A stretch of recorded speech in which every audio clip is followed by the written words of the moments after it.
자, 수업 들어갑니다. 인행사 처음 들어가는 거예요. 자, 인간의 뭐라고 써졌어요? 발달이라고 써졌죠? 인간 발달. 자, 발달이라는 개념이 여기서 나옵니다. 인간 발달의 이행. 자, 발달의 개념입니다. 자, 의미입니다. 자, 발달이라는 의미를 이렇게 이제 생각을 할 거고, 자, 의미는 발달은 인생에 걸쳐 점진적으로 일어난다 그랬죠? 점진적으로 일어나는 체계적 시스템을 말합니다. 그래서 시스템적인 변화가 발달입니다. 조금 이따 말씀드리겠지만은 발달은 좋은 쪽으로만 가는 게 발달이 아니에요. 자, 여기에서도 퇴행하는 사람들도 있겠죠. 일정한 나이가 되면. 그래요? 안 그래요? 아, 슬프게도 그 퇴행도 발달인 겁니다. 왜냐하면 일생에 걸쳐라고 했으니까 사람은 이렇게 모체로부터 전부 출생돼요. 심장과 박동이 영원히 종지할 때까지를 이것을 생애 또는 일생 이런 식으로 표현을 하는데 이 출생으로부터 사망 때까지 끊임없이 체계적인 시스템의 변화가 있어요, 없어요? 그걸 발달이라고 한다는 겁니다. 그걸. 그러니까 저는 한국 나이로 지금 제가 강의하는 이 선생 나이가 한국 나이로 65세예요. 그러면 이 진행 과정에서 저는 뭐가 될까요? 퇴행한다. 그것도 크게는 뭐에 속한다고 했죠? 발달에 속한다고 했어요.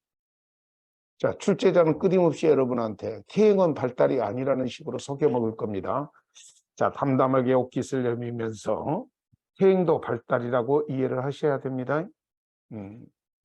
또 신체적, 심리적, 사회적 영역에서 일어나는 자, 부분적 변화가 아니라 발달은 전체적 변화가 발달입니다. 무슨 적 변화? 전체적 변화. 그러면 이제 이 발달과 유사한 개념들이 등장하는데 여기에 이렇게 메테 이렇게 써져 있죠. 그죠? 시험의 반복성이 높다는 뜻이요, 낮다는 뜻이요? 높다는 뜻입니다. 자, 그래서 성장과 성숙이라는 개념을 이해하셔야 돼요. 성장은 양적일 때 성장이라고 합니다. 자, 그러면 성숙은 뭐죠? 질적일 때 성숙이라고 그래요. 자, 양적 성장, 질적 성숙입니다. 그러면 여기서 이제 양은 이해가 돼요. 자, 키도 커지고 등치도 커지고 이런 것은 양적 성장인데 질적으로 성숙한다 그것은 자, 유전적 메커니즘을 통해서 성숙한다는 뜻이에요. 자, 등치는 안 커지더라도 여자가 여자다워지고 남자가 남자다워지는 것은 유전적인 메커니즘을 통해서 변화된 거죠. 이럴 때 참 못됐다, 성숙했다고 표현을 해야지 성장했다고 표현하면 안 된다는 겁니다. 이해하셨죠? 집안에 뭔 일이 있어요? 그 정도는 이해가 될 것 같은데 이해가 됐죠? 그래서 신체 크기의 증대, 근력의 증가, 인지의 확장 등과 같이 양적 확대를, 그러니까 양을 표현할 때 양적 성장 그렇게 이해하셔요. 특히 신체적 부분에 국한된 변화를 설명할 때 주로 사용합니다. 키가 성장했다 이렇게 표현해야 돼요. 키가 성숙했다 이건 잘 안 돼. 그죠? 여성으로 성장했다 이거 말이 잘 안 돼. 여성으로 성숙했다고 해야 돼요. 남자로서 성숙했다고. 그래서 성숙은 부모로부터 받은 유전적 메커니즘에 의해서 변화되는 겁니다. 알겠어요? 이런 것들을 구별을 잘 해놔야 될까요? 뜨뜻미지근하게 살다가 찍으려고 하면 잘 안 지켜져야 될까요? 잘 구별해야 돼요. 그래서 유전이 인자가 지니는 정보에 따라 일어나는 변화입니다. 경험이나 훈련에 관계없이 일어나는 내적, 유전적 메커니즘이라고 그랬죠. 우리 인간한테는 유전적 메커니즘이 있습니다. 그래요, 안 그래요? 얘들이 막 태어났어요. 0세부터 2살 때까지요. 얼마나 얘가 빨리 자라는지 아시죠? 안 키워봐서 몰라? 키워봤을 것 같은데. 그죠? 그거 진짜 물에 비 올 때 자라는 애호박처럼 커요, 얘들이. 그런데 그 이후에 빨리 안 커요, 얘가. 똘똘해지기만 하지. 자, 뭔가, 뭐죠? 어떤 시스템대로 그렇게 된단 말이죠. 그러다가 갑자기 12살을 넘으면 얘가 또 갑자기 목소리도 달라지고 커지기 시작해요, 안 커지기 시작. 자, 보세요, 이거. 다 그 시기에 오면 사친구가 되면 그렇게 나타나는 현상. 어, 이런 걸 성숙이라고 한다는 겁니다. 그래서 성숙 메커니즘에 의해서 출현되는 신체적, 심리적 변화가 성숙입니다. 자, 그 다음에 이게 학습이라는 말이 나오는데요. 좀 제가 첫날이고 그래서 좀 숙제와 같은 질문을 던집니다. 자, 인간은 백지 상태에서 태어났다고 볼 수도 있겠죠. 뭐 다르게 볼 수도 있겠지만은 그 백지 위에 무엇을 그릴 것인가 하는 문제가 생길 수 있어요, 없어요? 있죠. 그러면 백지 상태에서 뭔가 학습되고 훈련된 것을 우리가 지금 하고 있을지도 모릅니다. 그치? 그러면 그걸 학습이라고 하는데, 학습은 뭔가 무슨 과정을 통해서, 훈련 과정을 통해서 행동의 변화로 나타나는 과정입니다. 특수한 경험이나 훈련 또는 연습과 같은 외부 자극이나 조건, 즉 환경에 의해서 개인이 내적으로 변화하는 것을 말합니다. 여러분 이렇게 조금 이런 시설에서 공부하는 것을 우리는 뭐라고 하죠? 도구적 학습이라고 그래요. 자, 이게 저 같은 강사는 인적 도구고 이런 건 뭐죠? 물적 도구죠. 인적 도구와 물적 도구를 통해서 학습하는 것을 도구적 학습이라고 하는데 전통적으로 도구적 학습은 적절한 강화물이 주어지거든요. 여러분 시험 준비를 하면 합격이라는 강화물이 주어지고 지금보다는 조금 더 나은 프리즘으로 세상을 볼 수 있게 해준다는 거죠. 그런 적절한 강화물이 여러분한테 주어지기 때문에 평생 동안 공부하고 계시잖아. 그래요? 안 그래요? 이게 학습 훈련이에요, 사실. 그리고 여러분이 어떠한 막힌 부분이 공부를 통해서 이렇게 뚫어질 수 있다고 느끼신 것은 여러분, 유전인자가 여러분한테 가르쳐 준 게 아니라 여러분이 훈련받고 학습하셔서 그걸 아는 겁니다. 그죠? 제발 그렇다고 좀 해줘. 외로워서, 외로워. 자, 그래서 성장과 성숙이라는 개념은 시험에 잘 나오는 개념이고 학습은 여기서는 이 정도로 해놓고 다음에 계속 반복되는 개념입니다. 자, 이게 발달의 개념을 이해했으면 인간 발달의 관점. 자, 전 생에 걸쳐서 발달되는 것이 이제 인간 발달인데 인간 발달은 어떻게 나타난다 그랬죠? 전 생에 걸쳐서 나타나는 비교적 질서 정연하고 연속적인 과정이다. 자, 그 다음에 두 번째, 상승적 변화와 퇴행적 변화까지도 어디 안에 들어있다라는 것을 잊지 말자 그랬죠. 발달이라는 개념 속에 들어있다는 것을 잊지 말자고 했어요. 자, 그 다음에 양적 성장, 질적 성숙 다 들어간다는 거죠. 발달하는 무엇과 무엇이 다 들어가? 양적 성장, 질적 성숙, 내적, 외적 변화가 다 포함됩니다. 그리고 환경 속의 인간은 인간 발달을 이해하기 위해서 나타난 가장 기본적인 관점인데 무슨 속에 인간이라고 들어가 있죠? 그러니까 환경과 인간은 끊임없는 상호작용을 하나요, 안 하나요? 하겠죠. 인간은 본질적으로 소비자이기 때문에 환경 속에서 살아가는 존재일 수밖에 없습니다. 우리 인간이 스스로 영양소를 만들어낼 수 있나요? 제발 아니라고 좀 해줘. 아니죠. 자, 그러니까 영양소를 스스로 만들어낼 수 있는 것을 생산자라고 하는데 식물뿐이 없어요. 동물은 본질적으로 소비자입니다. 인간은 그 동물을 대표하는 거죠. 당연히 환경 속에서. 자, 인간이 구속돼서 어느 정도 상호작용을 통해서 나타나는 현상입니다. 인간 발달. 인정? 그렇죠? 제가 동남아 여행을 좀 좋아하거든요.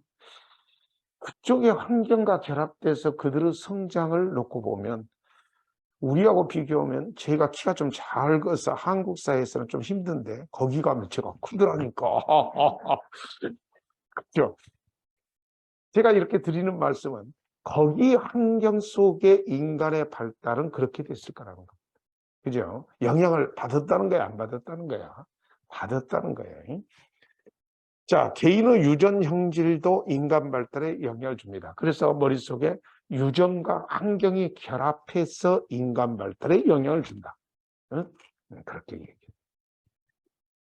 자, 인간 행동 양식의 전체적인 맥락 안에서 분석돼야 합니다. 전체 속에서 분석돼야 되고 생물학적, 심리적, 사회적 체계를 포괄적으로 고려해야 됩니다. 인간 발달에서는 생물학적 그러면 이런 거고 심리적 하면 여러분들의 그 심리적인 그 마음 그거 있잖아. 그거 이제 계속 공부해 나갈 거야 오늘 중으로. 그리고 사회적 체계를 포괄해서 인간 발달을 고려해야 합니다. 인정? 하나만 얘기해 볼게요. 사람은 죽을 때요. 생물학적으로 죽기 전에 뭔가 먼저 죽는 모습이 하나 있어요. 그게 뭐냐? 그렇게 죽으면 안 되죠, 근데. 사회적으로 먼저 사망할 가능성이 있다. 사회적으로 전화할 때도 없고, 누구 찾아와 줄 때도 없고, 외롭게 쓸쓸하게 이가를 깊을 때 친구 불러다가 소주 한 잔 먹을 자리도 없어져 간다는 겁니다, 차근차근. 자, 가슴이 뜨끔하신 분 계신가요? 자, 그렇게 사회적으로 단절되다가 돌아가시는 분들이 꽤 있죠. 우리 사회보장법이나 이럴 때는 그렇게 돌아가시지 않게 법제론이나 행정론이나 정책론에서 좀 보살펴 보자는 뜻에서 여러 가지 법이나 제도가 만들어져 가고 있는 겁니다. 인정? 그 중심에 누가 서 있다는 거죠? 우리가 서 있다는 겁니다. 멋져버려. 지금 잘 놀고 있죠, 제가. 좋은 공부하신 줄만 아세요. 지금 월급이 많냐 적냐 이건 그 다음 얘기입니다. 제발 그거 집어넣고 판단하면 안 돼요. 왜 그러냐면은 제가 첫날이니까 이런 말씀 드립니다만은 아무도 보지 않은 TV 남인천 방송에서 제가 직업 문제 게스트로 몇 번 출연한 적이 있어요. 미래 직업에 대해서 서로 토론하고 막 그런 건데요.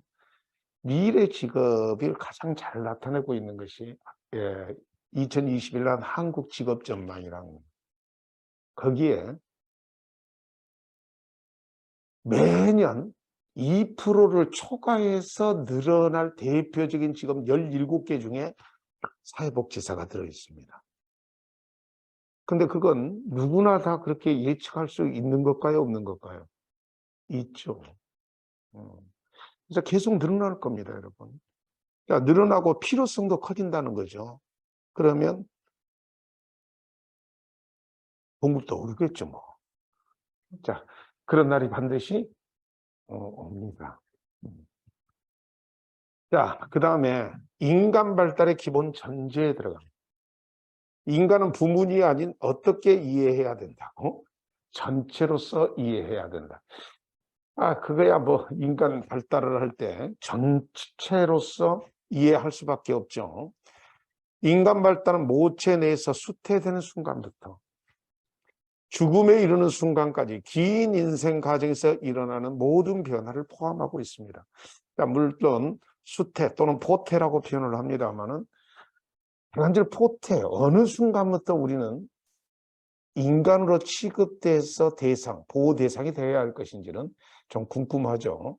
이런 걸 잘 따지기 좋아하는 사람들이 독일 사람인데 독일 사람은 포태로부터 14일이 넘으면 인간으로서의 존엄과 가치의 대상이 돼서 함부로 실험의 대상이라든지 그렇게 해서는 안 된다고 정해놨습니다. 우리는 그런 것이 없어요. 그래서 조금 막연하게나마 인간으로서의 발달 가능성이 있는 그 자체는 존엄의 대상이라고 일단 취급을 해줘야 될까요? 안 해줘야 될까요? 해줘야죠. 그래서 수태된 순간부터 지금에 이르는 순간까지 긴 인생 과정에 걸쳐 일어나는 모든 변화가 발달이라고 해야 됩니다. 인간의 삶은 시간에 따라 진행되면서 지속성도 나타나고, 그러면 지속성은 뭐죠? 그대로 유지성을 말해요. 그러면서 또 뭣도 나타난다는 거죠. 그러니까 지속성과 변화성은 서로 반대말이잖아요. 그런데 우리 인간한테는 어느 정도 지속성도 나타난과 동시에 변화성도 나타나고 있다는 겁니다. 인정하죠? 그래서 우리 처혼인해가지고 변화될 것이라고 지금 35년째 쳐다보고 있는데 안 변화되대. 그 성격 그대로야. 농담한다고 했어요. 제가 지금.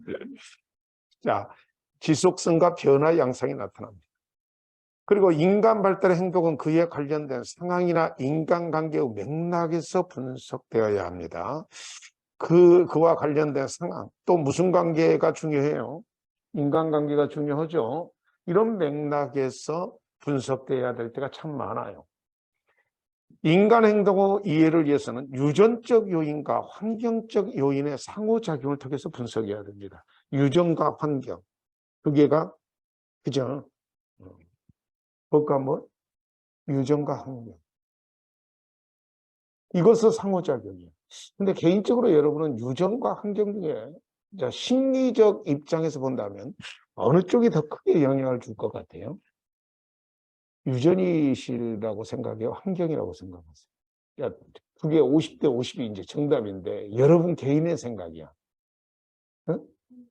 저도 환경이라고 생각합니다. 사실은요, 유전하면 채 씨가 고집스럽다며요. 그죠? 채 씨가 고집스럽다며.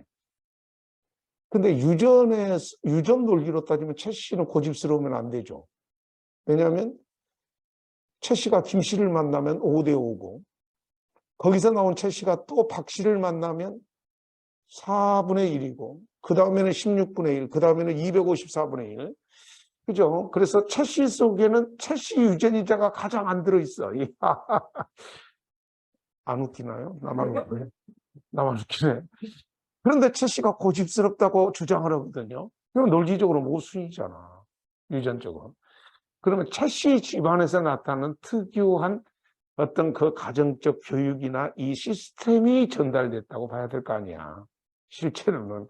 유전은 될 수가 없다니까, 그게.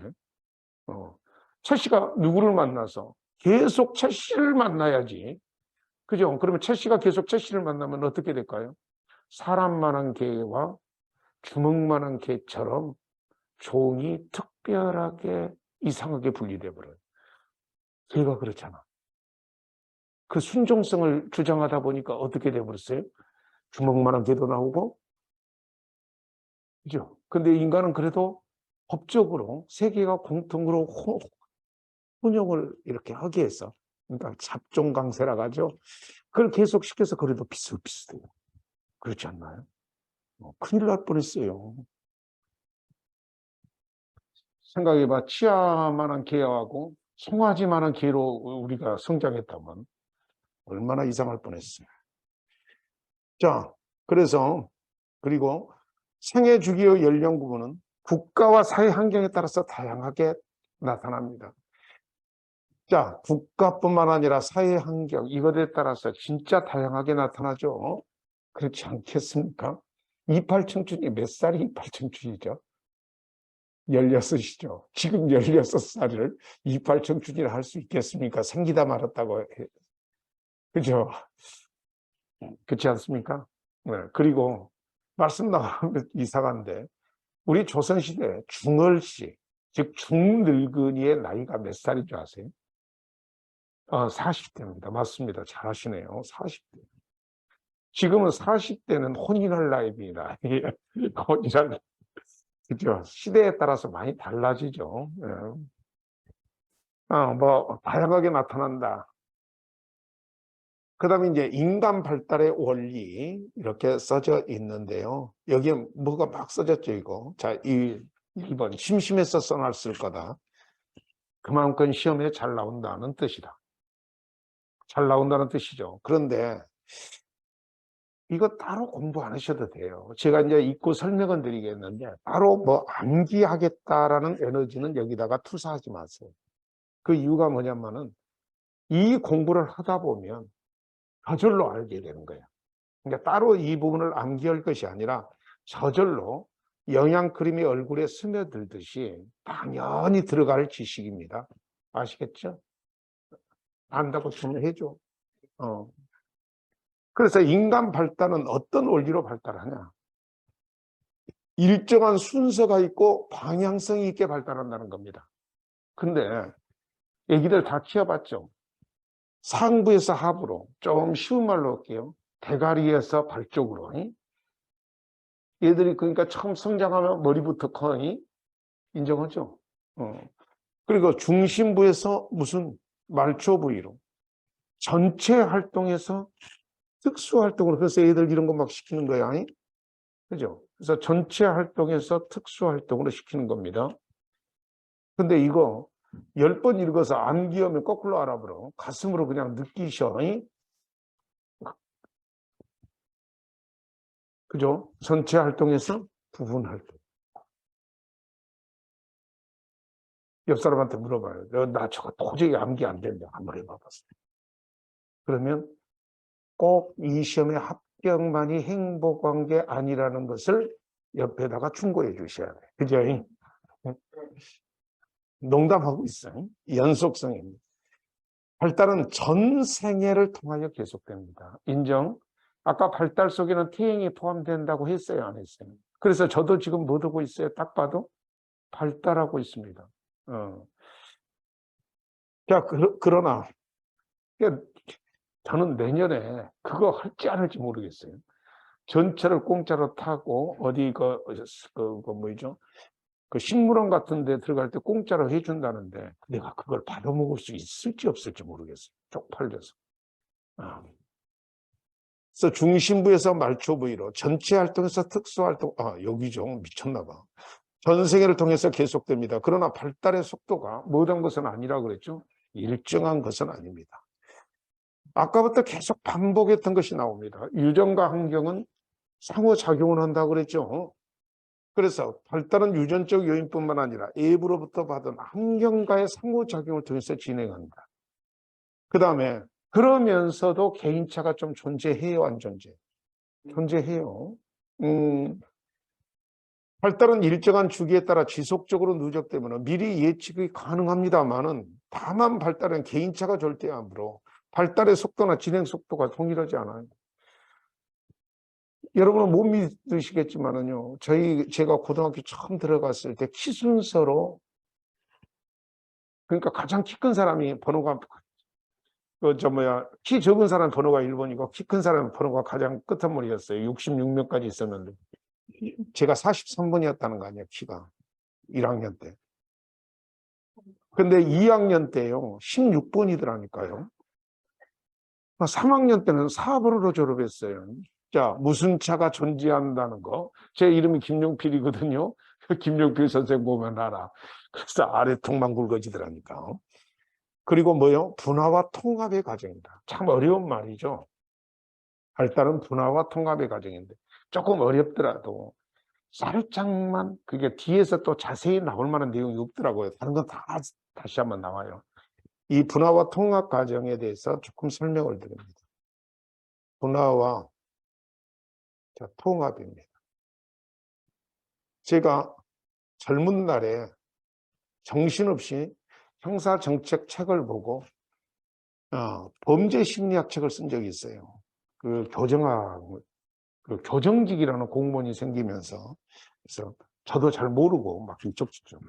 근데 그때 이제 그 책 쓰다 보면 막 정신없이 공부가 되거든요. 근데 범죄 심리학에서 범죄 이론을 설명하는 가장 일반적인 이론이 분화와 통합 이론이에요. 누가 범죄인이 되냐 이런 뜻이야. 그죠?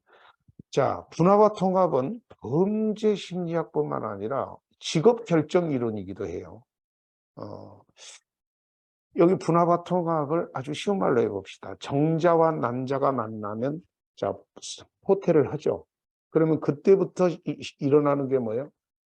가수분열이 일어나죠. 2, 4, 16, 254, 그 다음엔 잘 몰라. 하여튼 가수분열이 일어나죠. 이걸 분화라고 그래. 끊임없이 나누어진다는 겁니다. 근데 나누어지고 끝나는 건가요? 그것이 한 인간이라는 것으로 결합되나요?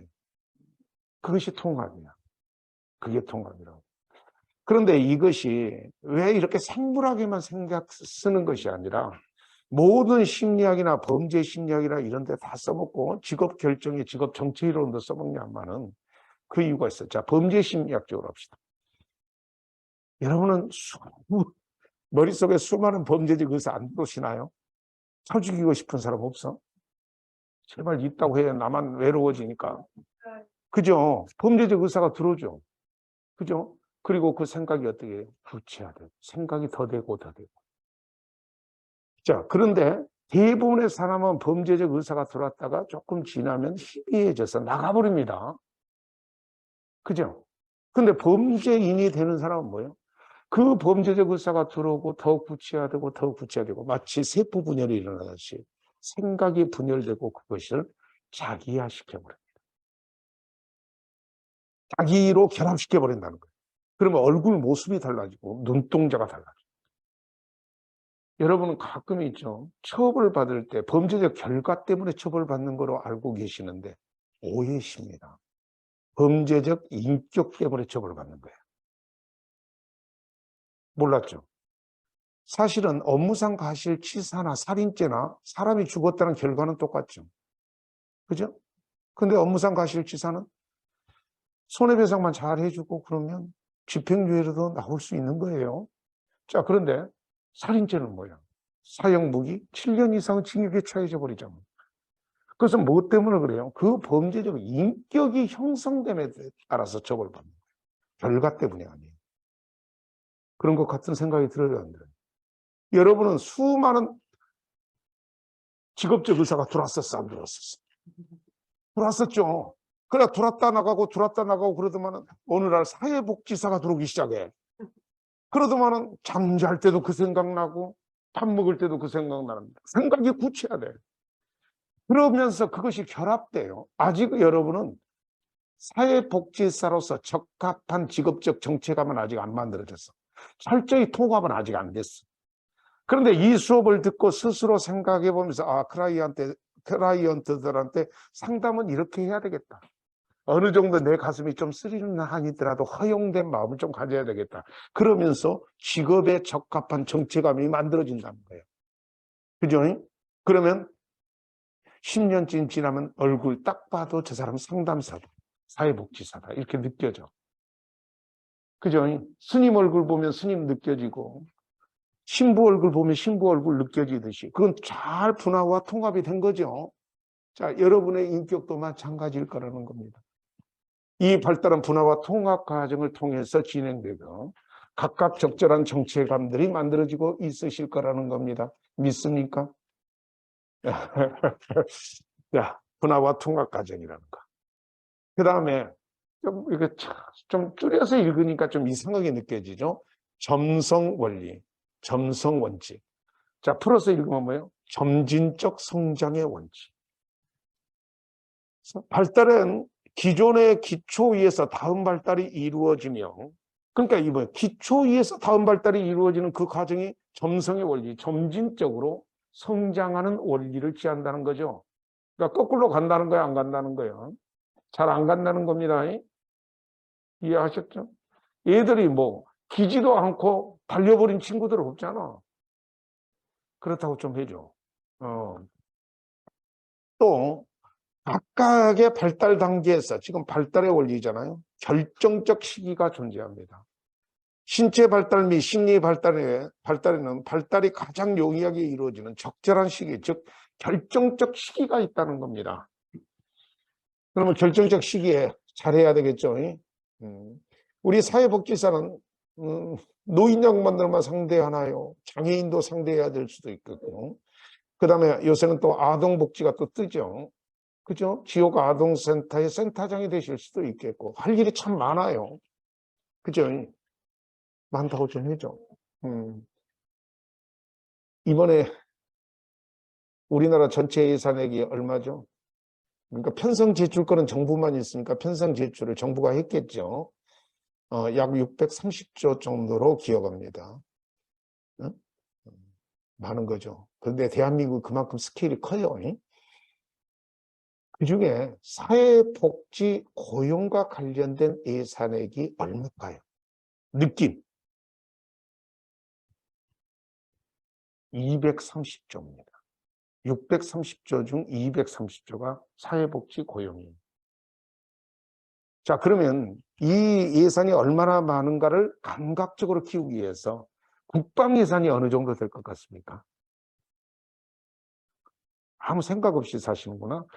국방 예산은 대강 50조입니다. 교육 예산이 어느 정도 될 것 같아요? 70조 정도 됩니다. 근데 사회복지 고용 예산이 230조, 224조인가 많지 않나요? 그죠? 앞으로 이런 그 영역이 좁아질 것 같습니까? 더 많아질 것 같습니까? 물어보나 마나 더 많아지겠죠. 예. 자, 그죠? 그 굉장히 중요한 역할을 우리가 할 겁니다. 그죠? 자, 그 다음에 이제 인간 발달과 사회복지 실천과의 관계 이렇게 써졌는데 잠시 쉬었다 와서 하겠습니다. 여러분, 자, 인간 발달과 사회복지 실천과의 관계인데요. 아시겠지만 사회복지 실천론이 따로 있어요. 실천론이 있고 실천기술론이 있고 지역사회복지론이 있고 이게 세 개가 묶어서 비슷한 성격을 나타내요. 그래서 여러분 이 사회복지사를 공부해 보면 그렇게 비슷비슷한 내용들이 겹쳐 있습니다. 겹쳐 있기 때문에 제일 처음에 어렵고 천천히 좀 나가시면 나중에는 극복이 돼요. 자, 인간행동과 사회환경의 사회복지 실천에서 의미, 클라이언트의 욕구. 우리 사회복지사가 무슨 일을 하는 거냐 하고 저한테 물어보면요. 클라이언트들의 욕구를 충족시켜 주는 거죠. 노인이 혼자 살기 힘들고 생계가 힘들다. 그러면 그 욕구를 찾아서 충족시켜 주는 거죠. 아동이 혼자 쓸쓸하게 부모 케어 못 받고 있다. 그러면 아동복지센터에서 그걸 채워주는 거잖아요. 그래서 욕구를 이렇게 파악을 해야 돼요. 그래서 클라이언트의 욕구의 문제를 파악하는데 인간발달 이론이 필요해요. 그래서 인간행동은 사회복지 실천에서 자 계약자, 미래적 계약 대상자가 클라이언트여이 이 클라이언트의 욕구와 문제를 파악할 수 있는 핵심체로서 중요한 의미를 갖습니다. 인정하십니까? 자, 예를 들어서 70, 80 넘으신 분들의 욕구하고 중증 장애인들이 갖고 있는 욕구하고 건강 상태에서 심히 경제적 부담을 느끼고 있는 사람들의 욕구가 다 같지 않겠죠. 그 욕구를 또 생계 유지가 곤란한 것입니다. 그런 것들, 그리고 이제 국가가 그걸 공식적으로 해결하는 문제도 있지만은 해결하지 못하는 문제들도 있어요. 어디, 여러분, 기본 상식 하나 물어볼게요. 국민연금으로 받는 돈, 일정하게 나이 들어서 받는 돈, 자, 그 다음에 65세가 되면 받는 돈. 자, 전체 국민의 현재는 70%에 해당되는 사람들 65세 이상 그 받는 돈의 명칭이 어떻게 될까요? 자, 국민연금으로 받는 돈을 뭐라고 하죠? 노령연금이라고. 기분이 좀 이상하죠? 근데 국민연금으로 받는 돈을 뭐라고 한다고? 노령연금. 그러면 정작 65세가 돼서 받는 돈은 뭐라고 해? 그건 기초연금이라고 합니다. 그래서 용어가 조금 헷갈리는데 익숙해지시면 돼요. 아시겠죠? 그러니까 이제 저는 이제 국민연금을 받고 있겠죠. 그러면 정확한 명칭이 뭐라는 거죠? 국민연금이나 큰 범위 안에서 노령연금을 받는 거. 그러면 65세가 돼서 일률적으로 받는 거 있잖아. 70% 이상. 그래서 30만 원씩 받는 거. 이걸 뭐라고 한다고? 그걸 노령연금이라고 할 것 같은 느낌에 그 무슨 연금이라 그래? 그렇죠. 그건 기초연금이라 그래. 안 웃기나? 나만 웃기나? 어? 그러니까 반대 같잖아. 자, 어찌됐건 노인들의 욕구를 위해서 기초연금이 있는 거고, 예. 국민연금 계속 낸 사람들한테 반대급부로 일정한 나이에 주는 것을 뭐라고 해? 노령연금. 이것도 전부 다 욕구하고 관련이 있어요, 없어요? 있죠. 자, 그 다음에 사회복지사의 활동 현장입니다. 사회복지사는 클라이언트의 가족과 동료 집단 등은 물론 자신이 근무하고 있는 기관이나 조직, 지역사회 안에서도 활동하므로 이들 개인과 사회환경은 사회복지사의 주요 활동 현장이라고 할 수 있습니다. 그렇죠? 여러분 센터장 되실 거라니까. 뭐 센터장이 또 겁나게 거창한 건 아니야. 어, 어. 그 다음에 클라이언트의 영향책입니다. 클라이언트를 둘러싼 사회 환경으로서 가족, 집단, 조직, 지역사회 등은 클라이언트에게 다양한 유형의 영향을 미치고 있습니다. 자, 인간 발달 이론이 사회복지 실천에 미친 영향들입니다. 인간 발달 이론의 유용성이라고 했죠. 자, 여기도 공부를요, 시험에 이렇게 자주 나왔지만 공부를 일부러 하실 건 없습니다. 일부러 하실 건 없고, 저절로 될 때까지 기다리시면 돼. 그날이 반드시 올까요, 안 올까요? 와, 공부하다 보면 와. 인간은 전반적 생활 주기를 이해할 수 있는 개념의 준거 틀을 제공합니다. 65세 이상이 되면 자아통합 현상이 일어난다고 합니다. 그럴 때 이 죽음에 대한 준비나 자아통합 현상이 일어난다. 근데 젊은 친구들이 그런 현상은 안 일어나잖아. 그렇다고 좀 해줘. 이런 게 뭐죠? 전반적인 생활 주기를 이해할 수 있는 개념이 우리가 이 인행사에서 공부가 되고 나면 발달이 이루어져서 그런 것들이 체계가 갖춰진다는 겁니다. 발달에 영향을 미치는 사회적 영향력을 평가할 수 있는 준것들도 제공합니다. 인간과 환경 간의 상호작용, 아까부터 계속 강조했던 것이 인간과 환경과는 무슨 작용을 한다는 거예요? 상호작용을 파악할 수 있도록 해줍니다. 또 출생에서 사망, 합쳐서 이걸 뭐라고 하죠? 생애라고 하죠. 그 생애에 이르기까지 각 발달 단계에서 수행해야 될 발달 가업. 자, 가업이라는 말은 꼭 풀어야 될 숙제가 있죠. 그죠? 요새 우리 젊은 친구들이 제때 그 숙제들을 풀으려고 해. 혼인할 나이에 혼인을 잘 않고 뒤로 미루고 있어. 뒤로 미루고 있어. 걱정이 없어요. 우리 때는요. 30을 넘기면 안 된다고 생각했어. 우리가 바보였는지 지금이 바보였는지 잘 모르겠어. 그렇지 않나요? 근데 하여튼 이게 발달 가업이 있습니다. 발달 가업이 있어. 그리고 개인의 발달에 영향을 준 다양한 신체적, 심리적, 사회적 요인을 이해할 수 있도록 하고 또 개인의 적응과 부적응을 판단하기 위한 기준을 제공합니다. 자, 이 사회 내에서 사람이 적응할 수도 있고 부적응할 수도 있죠. 그러면 부적응하면 사람들은 부적응 상태를 견뎌낼까요?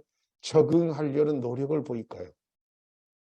그렇죠. 노력을 보이는 그 과정을 우리는 두 글자로 적응이라고 그래요. 적응이라고 한다. 자, 이렇게 적응할 수 있는 기준을 제공하고 개인적인 발달상의 차이를 파악할 수 있도록 해줍니다. 개인의 성장 과정에서 나타나는 문제의 원인을 이해하는 데 도움을 줍니다. 꽤 높은 수준의 어떤 심리학 같은 것이겠죠. 특정 발달 단계에서 특징적으로 나타나는 발달적 요인을 설명할 수도 있습니다. 이전 단계의 결과를 토대로 각 단계의 성공 및 실패 여부를 설명할 수도 있습니다.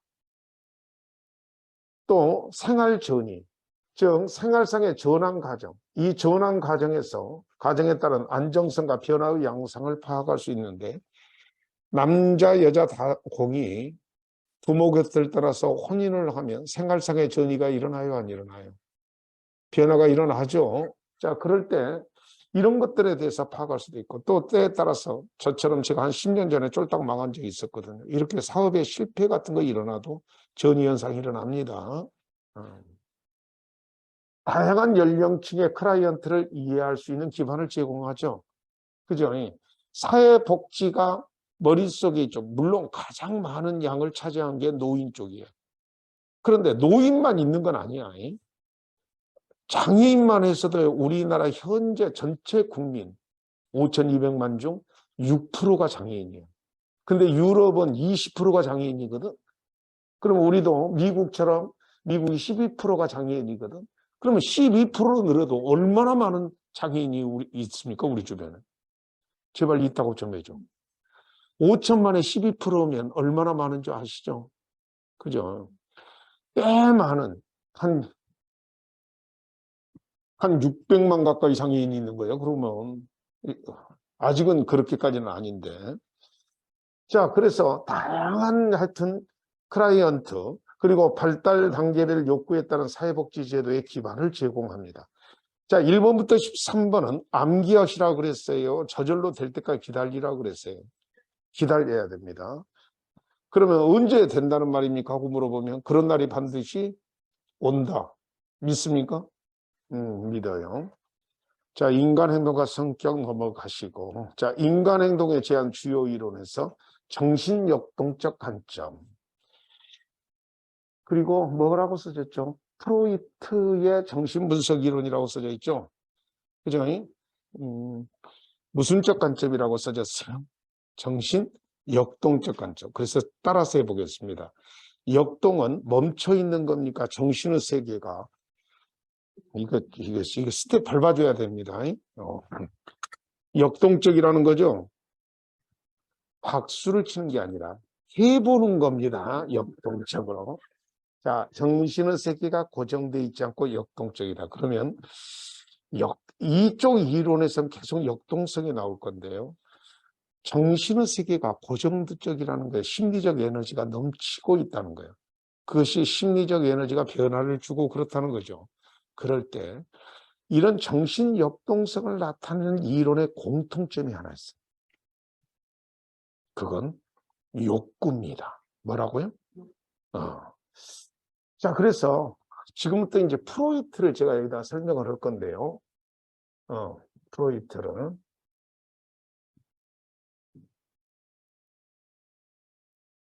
자, 지금부터 프로이트에 대해서 설명을 할 겁니다. 천천히 들으세요, 그냥. 알겠죠? 그리고 나서 다시 아까 책으로 넘겨서 봅니다. 자, 그러니까 기본적으로 지식이 먼저 있어야 되겠죠. 그렇죠? 지금부터 프로이트. 이 사람의 기본 이론은 환원주의, 환원주의 입장에 서 있습니다. 무슨 주의? 환원주의. 자, 환원주의라는 개념을 먼저 이해하십니다. 우리 인간의 과학의 발달이나 학문의 발달이 환원주의에 근거한 것이 참 많아요. 자, 제일 처음에 세상에 이제 옛날 학자들이, 고대 학자들이 세상에 눈에 보이는 저렇게 삼라만상, 수많은 만물을 어떻게 간단하게 설명할 수 있을까 고민했을까요? 안 했을까요? 고민했겠죠. 그래서 BC 7세기에 탈레스라는 사람은 그리스 사람이에요. 세상은 우주 만물이 물로 된 거다. 물이 단단해지면 흙과 바위가 되고 가벼워지면 공기와 구름이 된다고 생각했어요. 동양 쪽에서는 BC 한 10세기, 7세기 사이에 오행으로 이루어졌다고 했어요. 수금지가. 그러니까 눈에 보이는 수많은 것을 수, 금, 지, 화, 토 이런 것으로만 설명을 해버렸다는 거죠. 그죠? 이런 걸 환원주의라고 해요. 자, 18, 9세기에 세상에 눈에 보이는 모든 만물은 분자로 이루어졌다. 그래서 19세기에서 20세기 넘어올 때 뭐예요? 원자로 이루어졌다.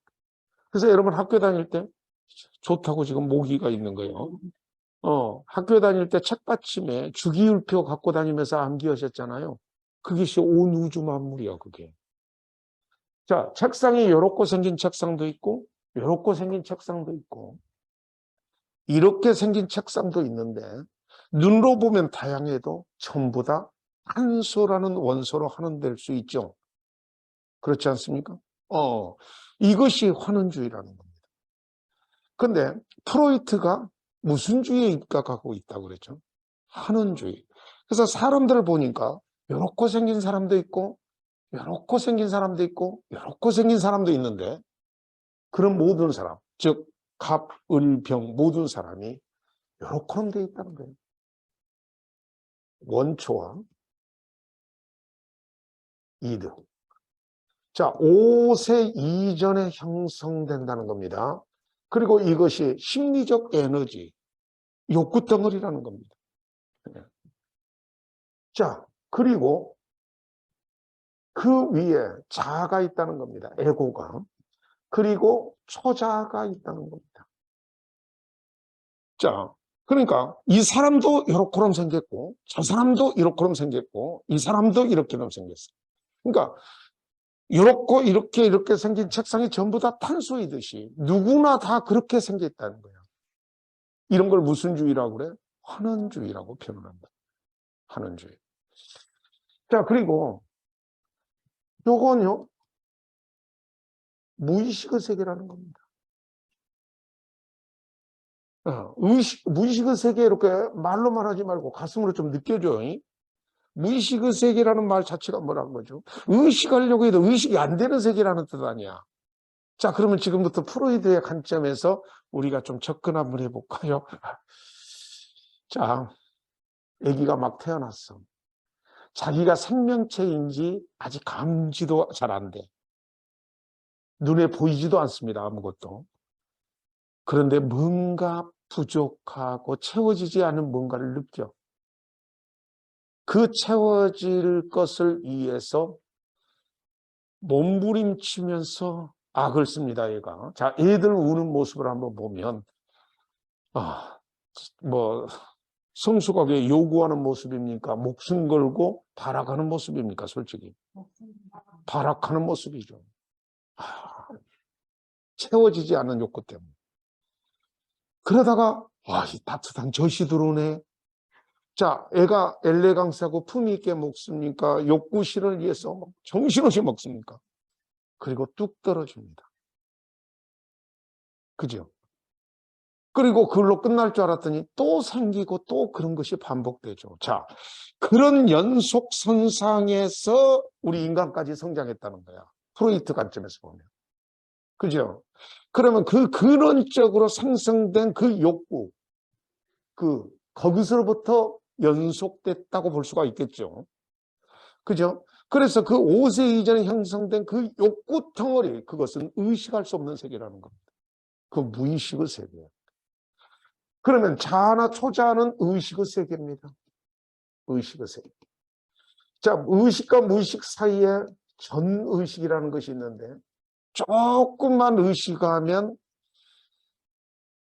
무의식의 세계에서 의식의 세계의 경계선상에 있는 의식을 전의식이라고 그래서 조금만 의식을 하면 의식화될 수 있는 그런 세계가 전의식의 세계예요. 그죠? 자, 그런 일에 문제는 말입니다. 이게 5세 이전에 형성된 이 욕구 덩어리, 이것은 두 개로 나눠져. 성적 충동인 리비도와 파괴적 충동, 이렇게 두 개로 나눠지는데 보통 설명할 때는 성적 충동으로만 보통 설명합니다. 그래서 리비도, 그 성적 충동의 에너지라는.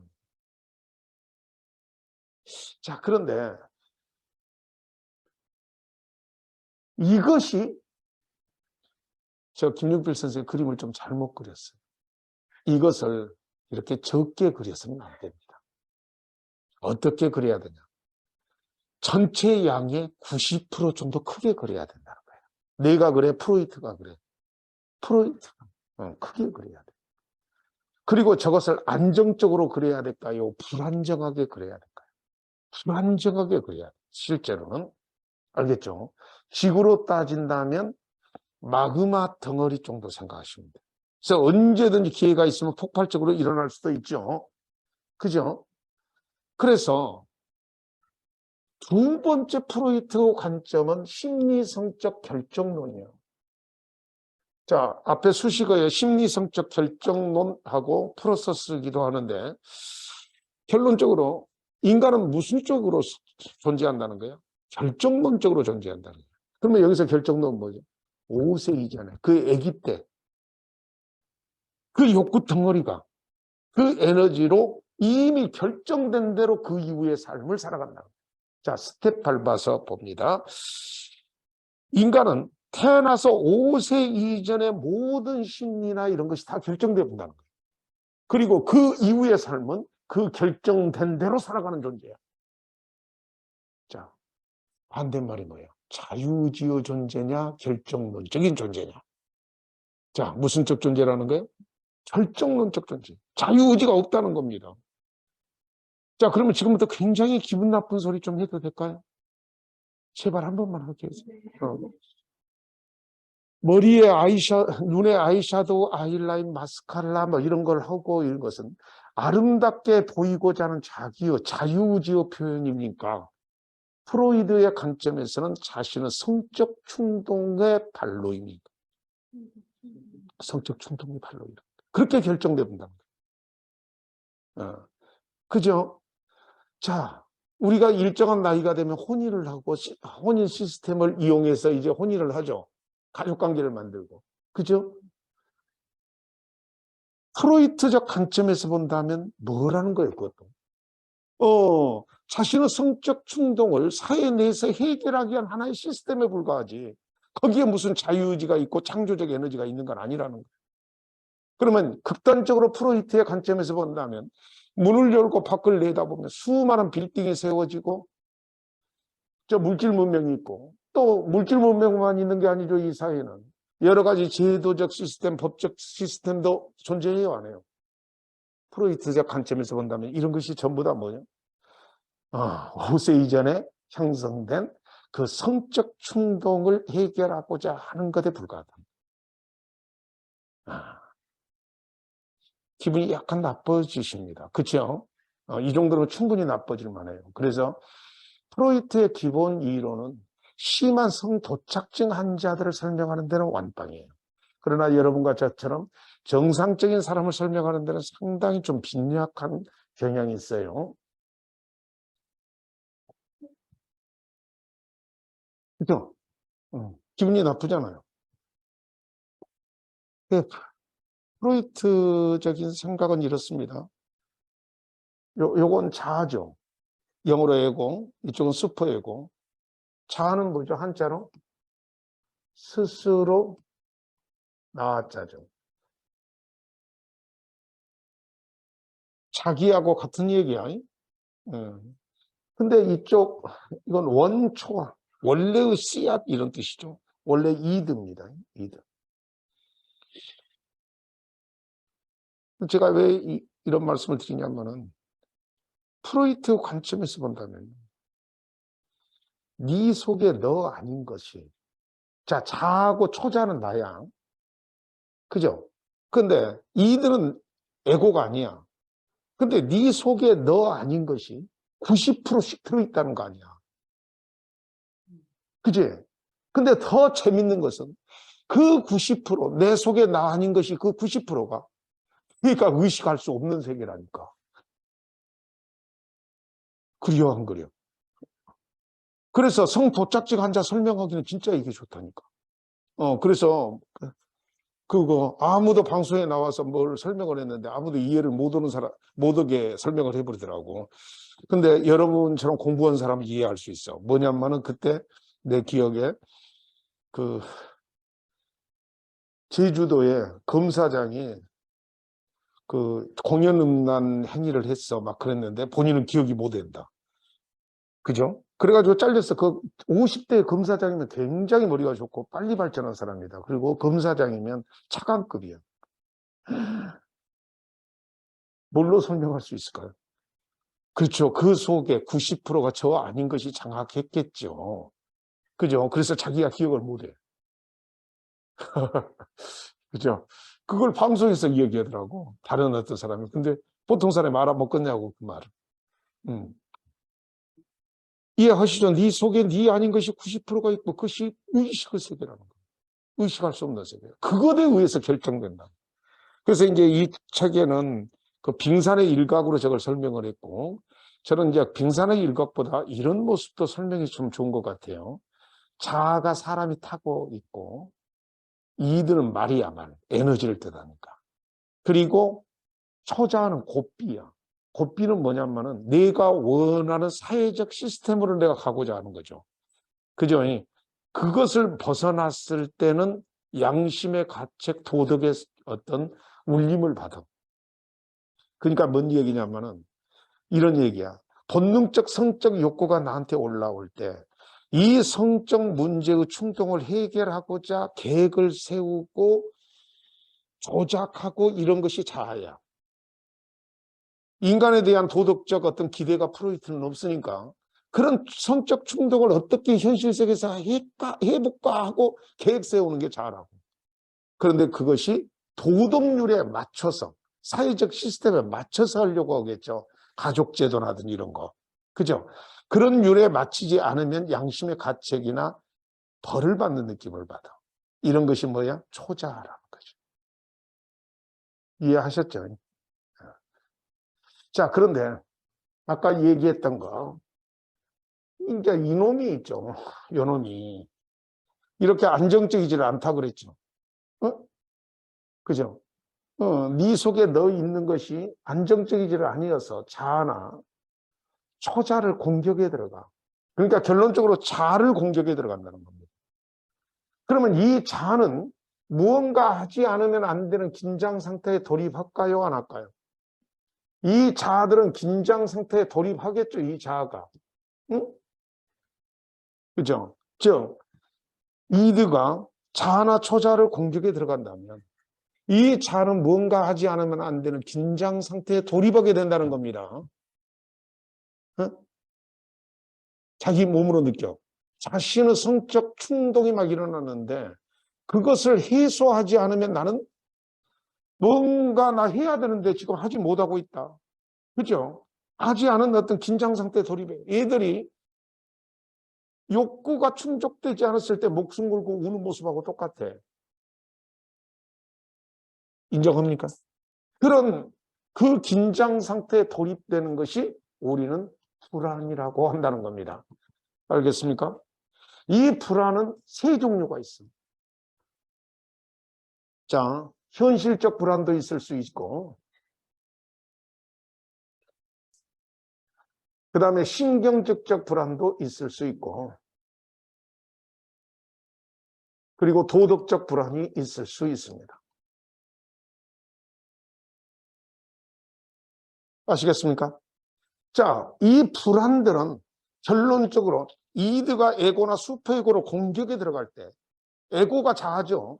이 자아는 무언가 하지 않으면 안 되는 긴장 상태가 불안인데 불안의 종류가 신경질적 불안, 도덕적 불안, 그리고 현실적 불안이 있다는 겁니다. 그럴 때 먼저 신경질적 불안은 아주 간단해요. 이렇게 느끼는 갈등입니다. 이걸 놉시다. 자아나 원초와 자아 간에 느끼는 갈등. 그러니까 이드와 에고 사이에 나타나는 그 갈등 관계가 뭐라는 거야? 신경질적 불안. 제때 성적 충동이 이루어지지 않으면 신경질적으로 나타나는 불안이다 이런 뜻이야. 알겠습니까? 그 다음에 도덕적 불안은 이드와 초자 간에 나타나는 갈등이야. 알겠습니까? 그러니까 이쪽 에너지가 무신적 욕구까지 지금 그 도덕적인 그 뭐죠? 그 초자를 공격에 들어갈 때 양심의 소리, 가책 이런 걸 느끼게 하는 불안이라고 그랬죠. 이런 불안을 뭐라 그래? 도덕적 불안. 여러분 주관식을 쓰는 사람들이 아니니까 주관식은 저거 3개 쓰는 거 맨날 나오는 거야. 근데 객관식 찍기만 하면 되잖아. 그렇다고 좀 해줘. 그렇죠. 그러니까 세상 쉬워.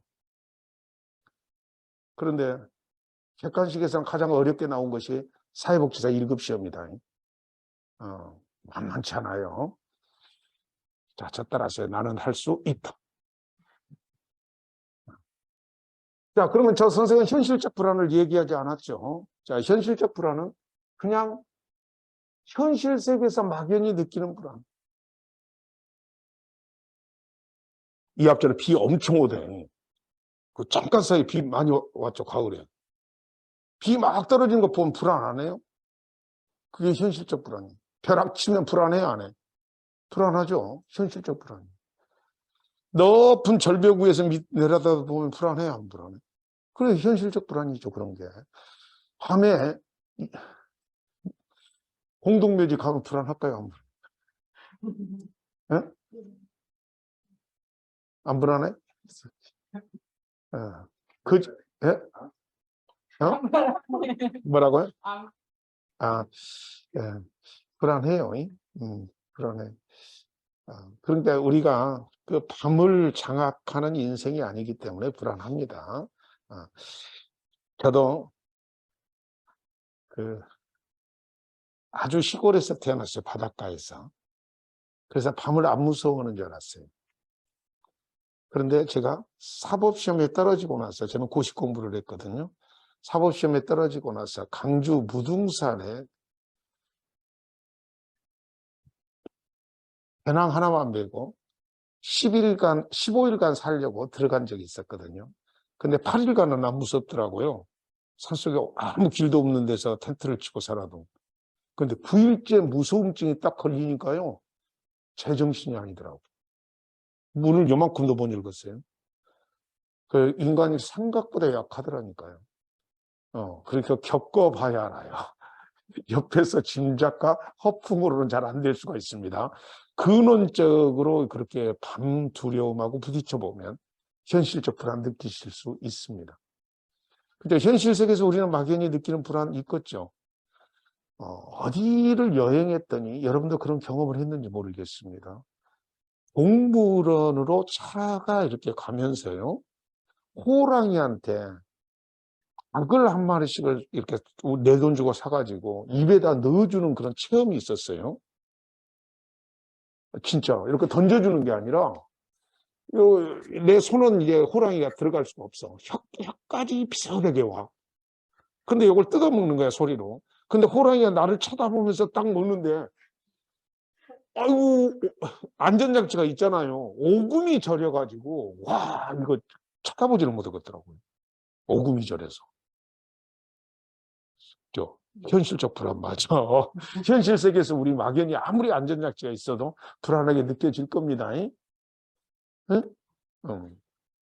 자, 이게 불안을 느낀다고 그랬지, 불안을 해결한다는 말 안 했어요. 그러면 이 불안을 느끼면 어떻게 할까요? 불안을 해소해야 되겠어? 안 해야 되겠어? 자, 해소하는 방법이 뭐래요? 이 불안을 느끼면 불안을 해소해야 되잖아. 그치? 해소하려면 어떤 방법이 있을까요? 이런 방법이 있겠죠. 여기에 적절하게 이게 구멍을 뿡뿡 뚫어서 이 에너지를 해소시키는 방법이 있겠죠. 그죠? 그럴 때 이 해소시키는 방법은 이렇게 해소합니다. 우리들은 지각을 왜곡시켜서 보통 합니다. 뭐 다른 방법도 있는데 가장 대표적으로 우리들의 지각, 알지자입니다. 깨달을 깍자요. 알고 깨달음을 왜곡시켜 버린다는 거야. 그래서 이것을 해소해요. 이걸 지나치게 습관적으로만 사용하지 않는다면 이건 어떤 무의식적 동기나 에너지를 적절하게 해소시키는 방법으로 적절합니다. 너무 많이 쓰지만 않으면, 또는 병적으로만 쓰지 않으면 된다는 거죠. 자, 이렇게 우리들의 지각을 왜곡시켜서 해소하는 것을 네 글자로 뭐라고 할까요? 읽어보세요. 방어기제입니다. 그러니까 너무 습관적으로만 사용되지 않으면 적절하게 사용할 수 있다는 겁니다, 이거. 자, 방어기제가 여러분 시험의 단골손님이야. 한 지금 열 몇 가지가 쭉 책에 설명돼 있겠어요. 그 책을 보고 설명을 할 겁니다. 알겠죠? 그 중에 여러분이 많이 쓰는 방어 기제가 합리화 기제 같은 거 있죠. 심포더 기제. 여기 젊은 사람들 왜 대기업 안 갔어? 그러면 대부분 뭐라고 하죠? 대기업은 인격적 모독으로 일만 시켜서 기회가 있어도 못 가, 막 안 가버려. 그러죠. 이거 합리화 기제야. 왜? 갈 일이 없거든. 못 가니까. 그죠? 저도 이쁘고 돈도 많고 잘생기고 수명도 짧은 여자하고 혼인하고 싶었겠어, 안 하고 싶어? 그죠? 그렇죠. 그런데 거의 틀림없이 접근하면 퇴짜 맞을 것이 분명하죠. 그러니까 나는 뭐라고 했을까요? 조도 안 가죠. 방어 기제야. 네. 자, 이 방어 기제는 이제 책 보고 공부를 한다 그랬죠. 지금 우리가 개략적인 설명을 드리고 있는 겁니다. 자, 그런데 이 방어 기제 말고 좀 더 심하면 어떨까요? 무의식적 동기가 너무 차가지고 있죠. 그것이 해소 안 되고 방어 기제로도 해소 안 될 정도로 아주 심할 수도 있잖아. 그러면 치료를 받아야 될까 안 받아야 될까? 근데 여러분 책에는 그 치료 절차는 안 나와 있다. 그래서 여기다 간단하게만 설명하면 가장 대표적인 치료 절차, 그러니까 이제 상담 치료 절차가 자유연상법이나 꿈의 분석을 해요. 꿈의 해석이라고 그래요. 또는 전이 분석 또는 저항 분석 같은 것을 합니다. 여기서 저항 분석은 여러분 대화에서 나타나는 단순한 저항이 아니라 근원적인 저항을 말해요. 저는 우리 친구들 만나면 그 자식들 막 그렇게 술자리에서 자식들 얘기하고 있으면 나는 뭐라 그래요? 우리 만남에 자식들 얘기 그만 좀 해. 그러면 나는 뭔 저항하고 있죠? 자식 문제를 저항하고 있죠. 이런 가벼운 저항이 아니라 근원적인 저항을 말합니다. 생물학적 성적 충동 같은 것에 대한 저항, 그리고 전이 분석, 그리고 자유현상법은 설명을 안 하겠습니다. 시간이 너무 걸려. 하여튼 있죠. 이렇게 비스듬한 틈 이렇게 누워서 체면이라든지 이런 걸 통해서 근원적인 어떤 생각이나 비명이나 이런 것들, 색깔이나 이런 것을 적절한 단어가 없어요, 제가. 그래서 가장 원초적인 단어를 쓰겠습니다. 씨부리게 만들어요. 그러니까 언어라는 이렇게 구성으로 나오잖아. 그러면 이미 틀이 있어서 의식의 세계야. 알겠죠? 그래서 한 6개월쯤 지나야 이 무의식의 세계가 나와. 그러다가 깜빡 잠도 들어. 그러면 이제 꿈도 이렇게 설명하게 해. 그래서 꿈의 해석인데, 꿈의 해석이 지금도 시중에 팔리고 있어요. 근데 왜 팔리고 있냐면은, 어저께 꿈 깨어가지고 저게 꿈의 해석이라고 제목이 돼 있어서, 꿈 해몽책인 줄 알고 진짜로 그래. 근데 꿈 해몽책 아니거든, 저게. 그래서 이런 자유형상법이나 꿈의 분석, 전위 분석, 저항 분석을 해석과 설명을 해줘. 누가? 의사가. 상담 의사가. 그러면 통찰의 시간을 갖게 돼요. 무슨 시간을 갖게 된다고? 자, 통찰. 그런데 정신분석학에서는 이렇게 통찰한다고 박혀진다고 생각하지 않는다. 담배가 몸에 좋지 않다라는 것을 통찰해요. 보통 못해요. 근데 왜 통찰하시죠? 몸에 안 좋다는 걸 통찰해요. 근데 끊어져, 안 끊어져? 안 끊어지잖아. 안 끊어져요. 제가 이렇게 배가 나온 것은 저녁마다 막걸리를 이렇게 10시에 끝나고 다 해결하고 하면 10시 반인데 막걸리를 먹어요. 그래서 배가 나와버리더라고. 자, 그런데 오늘은 안 먹어야지 결심을 하고 가. 먹으면 안 좋다라는 것도 알아. 근데 꼭 먹게 되더라고, 그게. 저는 통찰하고 있죠, 지금. 근데 먹고 있죠. 사람이 생각보다 약하네요. 그죠? 그래서 이것을 모든 정신분석학에서는 훈습으로 종결시켜야 됩니다. 훈습은 뭐냐? 한자 뜻 그대로야. 상담자의 따뜻한 지원하에 점진적인 연습을 시키라는 겁니다. 그래서 해결하는 거예요. 인정하죠? 근데 여러분 잘 아시는 이 치료 기법, 상담 치료 기법이 조금 애매모호한 것이 있어. 기본적인 정신분석학적 상담 치료는 세월이 한 2년 6개월 걸려. 근데 아시겠지만은 시간의 영역은 신의 영역이잖아. 그래, 안 그래? 신의 영역이죠.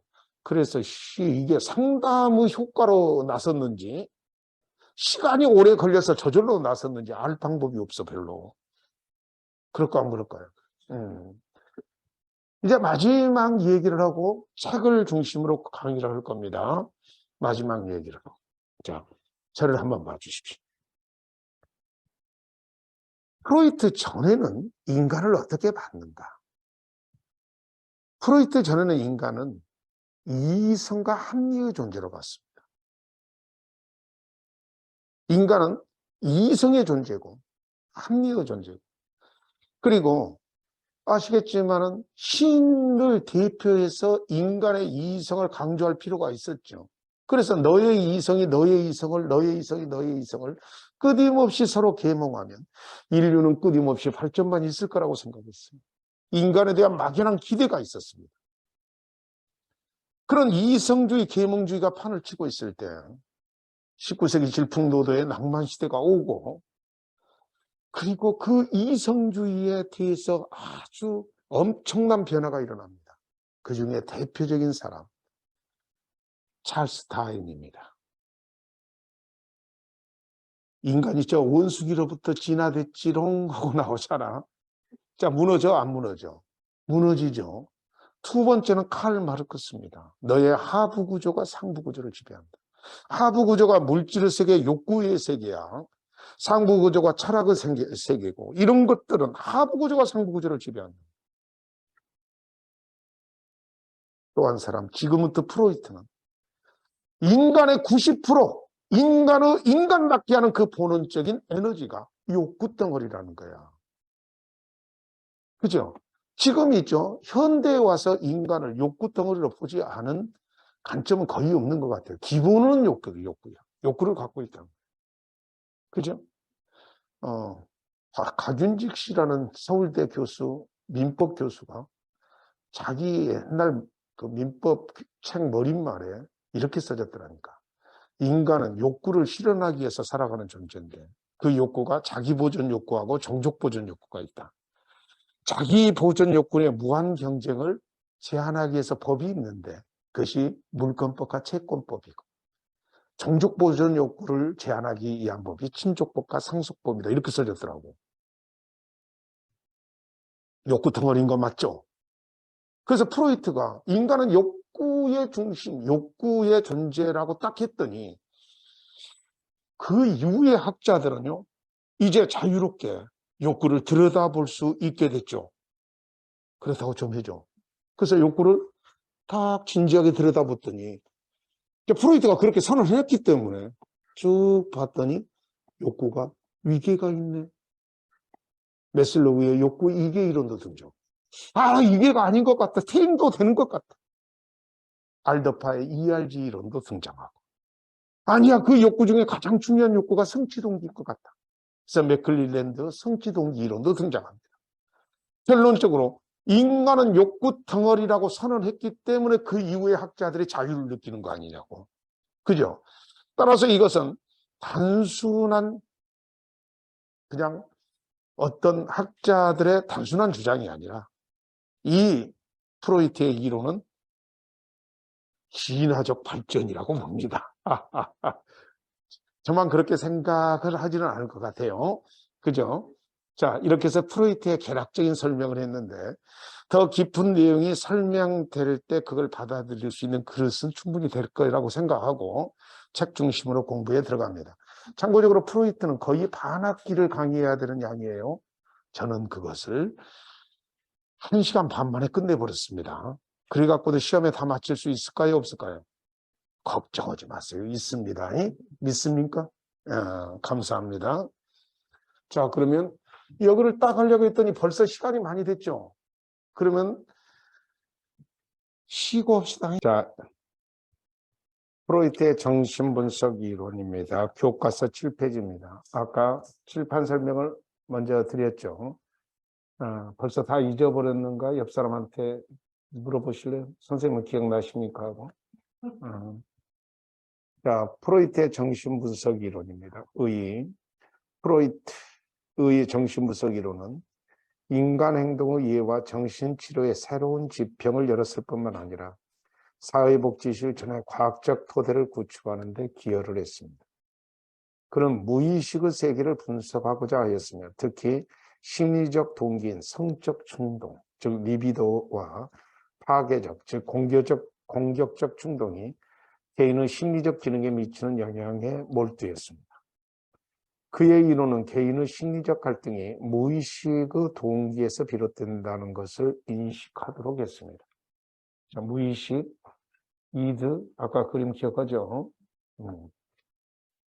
특징, 심리성적 결정론 또는 정신적 결정론, 줄여서 그냥 결정론이라고만 하면 됩니다. 인간은 기본적 성격 구조는 5세 이전의 과거의 경험에 의해서 결정된다는 거죠. 그리고 그 이후의 삶은 이 결정된 대로 살아가는 존재가 된다는 겁니다. 프로이드 관점에서 보시면 여러분이 이렇게 공부하시는 이 에너지도 성적 충동에 의해서 결정된 거라는 거야. 무의식의 강조입니다. 인간의 행동은 의식적 과정이라기보다는 인식할 수 없는 무의식에 의해서 동기가 유발된다는 겁니다. 무의식. 심리성적 욕구의 강조. 인간의 무의식적 동기, 즉 심리성적 욕구, 즉 리비도가 인간의 행동과 사고의 그 동기가 에너지입니다. 에너지가 된다는 거예요. 자, 그 다음에 내적 갈등의 역동입니다. 인간 정신은 다양한 힘들이 상호작용하는 에너지 체계입니다. 개는 이러한 에너지를 방출하고 긴장을 감소하고자 하나 사회의 통제에 의해서 제약을 받는다는 겁니다. 제가 조금 두려워서 말씀하면 사회복지사 2급 자격증 다 있으시죠? 나도 작년에 그런 적이 있어요. 작년에 학생들이 많았는데 열심히 듣고 있는 부부가요. 다 듣고 중간쯤 되니까 2급이 없대요. 그래서 갑자기 생각이 났어. 주요 개념입니다. 자, 리비도, 성충동이라고 표현을 합니다. 성본능, 성충동의 본능적 성적 에너지를 말하는 것으로 개인의 행동과 사고의 에너지, 즉 동기가 되는 동시에 그들에 영향을 미친다. 이 리비도가 몇 세 이전에 보통 형성된다고 그랬죠? 5세 이전에. 뭐 시험 문제 6세다, 5세다, 4세다 이런 문제가 나오면 정답을 찍으려고 하지 말고 출제자의 눈을 찍어. 그렇게는 안 나온다는 겁니다. 대강 어렸을 때 결정된다는 거예요. 그 다음에 자유연상법이 아까 설명 슬쩍 했죠. 자, 검토하거나 순서대로 생각하지 않은 채 의식에 따라 떠오르는 모든 것을 자유롭게 이야기하고. 근데 이 얘기를 하다 보면 문장이 만들어지잖아. 그러면 의식의 세계야, 사실은. 그래서 그냥 아까 제가 씨부리다 이런 표현을 했죠. 그러다가 꿈도 꾸면 꿈도 해석해주고, 그 다음에 전위 분석이나 저항 분석을 통해서요. 그 다음에 이제 정신의 구조가 이렇게 생겼다는 거야. 의식과 전의식과 무의식. 아까 그림 아래쪽이 무의식이고 위쪽이 의식이죠. 그 경계선상에 있는 게 전의식.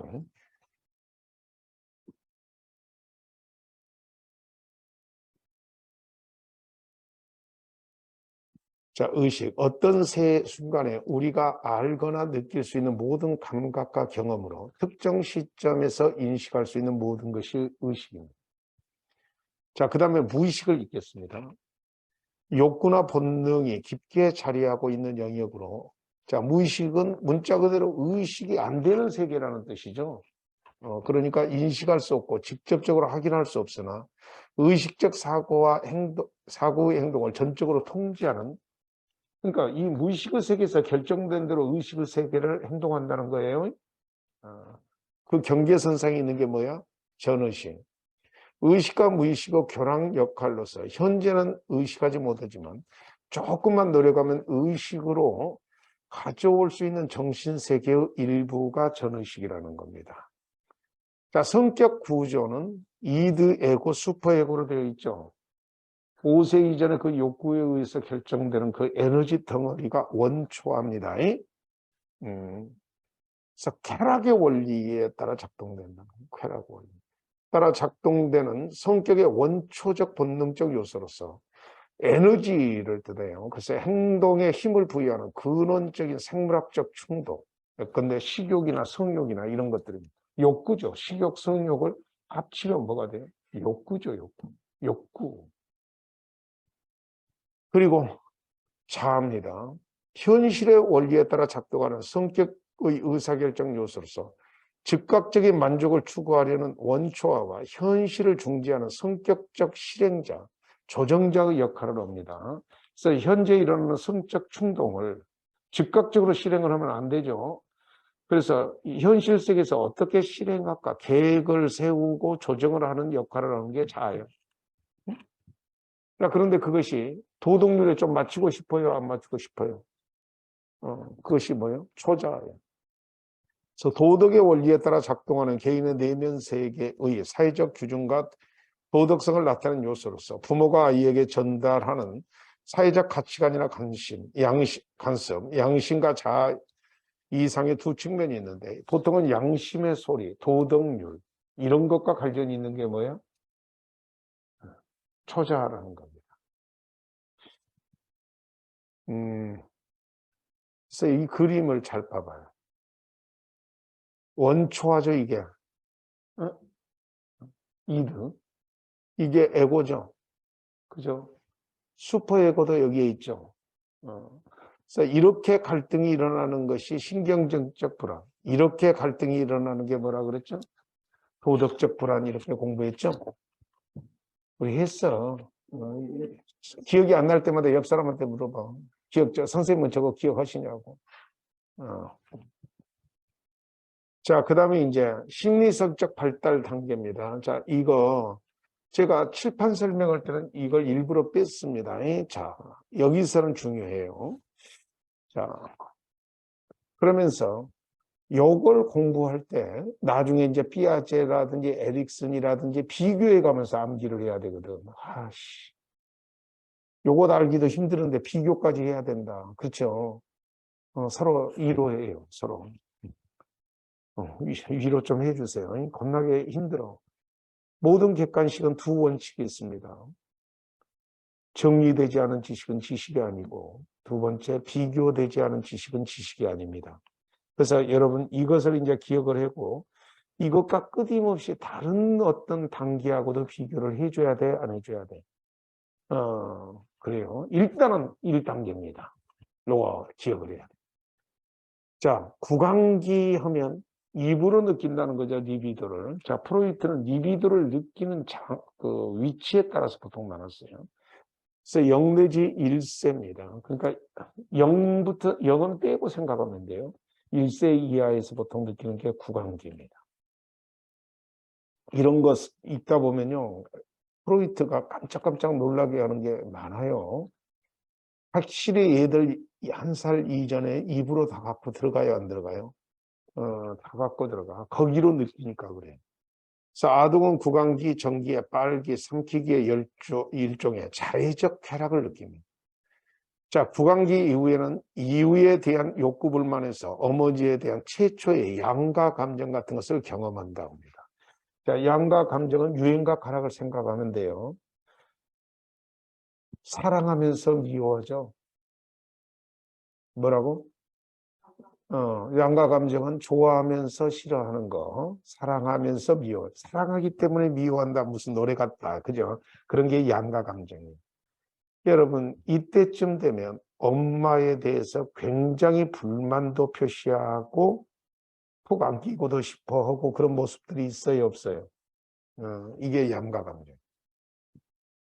자, 그래서 구강 수동적인 성격은 낙천적이고 타인에게 의존적인 반면 구강 공격적인 성격은 논쟁적이고 비판적이며 타인을 지배하는 특성을 지닌다고 했는데 이건 암기는 하지 마시고 구강 수동적, 구강 공격적 여기로 시험 문제를 낸 적은 없어. 근데 암기는 하지 마시고 이 얘기만 들어요. 뭐냐면은 구강 수동적이다, 공격적이다 이걸 어렸을 때 1살 이전에 그런 모습을 보이는 애는 성장이 되고 나서 그런 행동을 보인다는 뜻이다. 알겠죠? 그러니까 어렸을 때 그렇게 자란 애들은 성장돼서 그런 모습을 보인다는 뜻이야. 이걸로요, 직업 선택기를 내세운 사람들도 있어요. 그래서 뭘 찍기를 좋아하는 사람은 강부가 되고, 막 그런 거 있어. 자, 그 다음에 구강기에 고착된 사람. 그러니까 이제 단계별로 이렇게 성장을 해야 되는데 성장을 못하고 딱 고착돼 버리는 경우도 있어요. 이걸 일종의 방어기제입니다.